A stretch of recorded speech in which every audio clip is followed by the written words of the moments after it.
قوم نوح کے بعد ایک طاقتور، مغرور اور سرکش قوم آباد ہوئی۔ وہ قوم عاد تھی جو ریتیلے خطے احقاف میں رہتی تھی۔ اللہ تعالیٰ نے انہیں مضبوط جسم، زبردست طاقت، خوبصورت عمارتیں اور وسیع زمین عطا کی، لیکن جب وہ ان نعمتوں پر اترانے لگے، زمین میں اکڑنے لگے اور اپنے رب کو بھول گئے تو اللہ نے ان میں سے ہی ایک نیک، سچے اور خیرخواہ شخص کو رسول بنا کر بھیجا، حضرت ہود علیہ السلام۔ حضرت ہود علیہ السلام نے اپنی قوم کو محبت اور نرمی سے پکارا، اے میری قوم، صرف اللہ کی عبادت کرو، اس کے سوا تمہارا کوئی معبود نہیں۔ کیا تم ڈرتے نہیں؟ قوم کے بڑے بولے، ہم تو تم میں ضرور بے وقوفی دیکھتے ہیں اور ہم تمہیں جھوٹا سمجھتے ہیں۔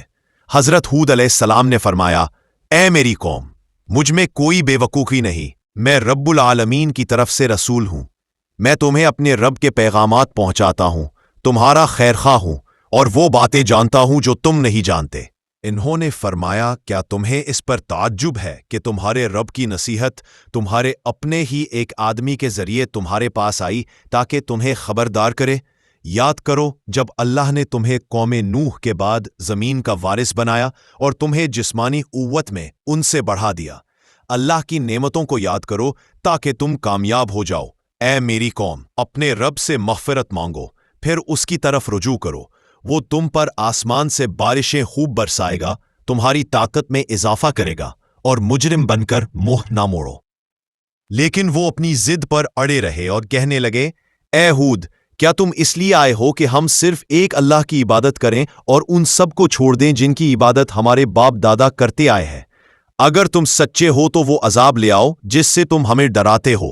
حضرت ہود علیہ السلام نے فرمایا، تم پر تمہارے رب کی طرف سے عذاب اور غضب طے ہو چکا ہے۔ کیا تم ان ناموں پر جھگڑتے ہو جنہیں تم نے اور تمہارے باپ دادا نے خود گھڑ لیا ہے، جن کے لیے اللہ نے کوئی دلیل نہیں اتاری؟ پس تم سب انتظار کرو، میں بھی تمہارے ساتھ انتظار کرنے والوں میں ہوں۔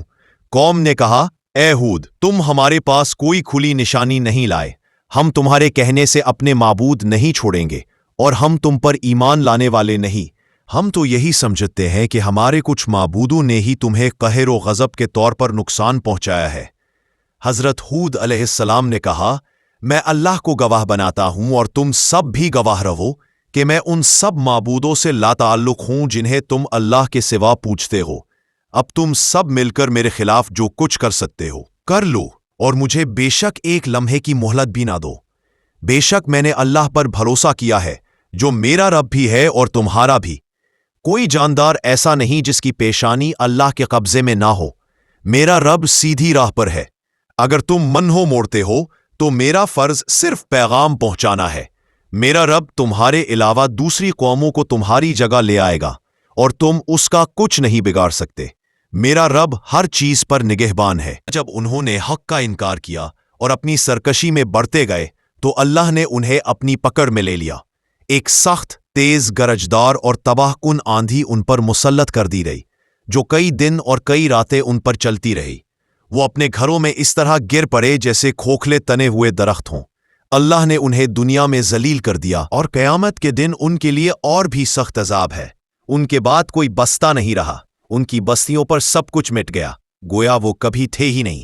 اسی طرح اللہ اپنے بندوں کو ان کے اعمال کے مطابق پکڑتا ہے۔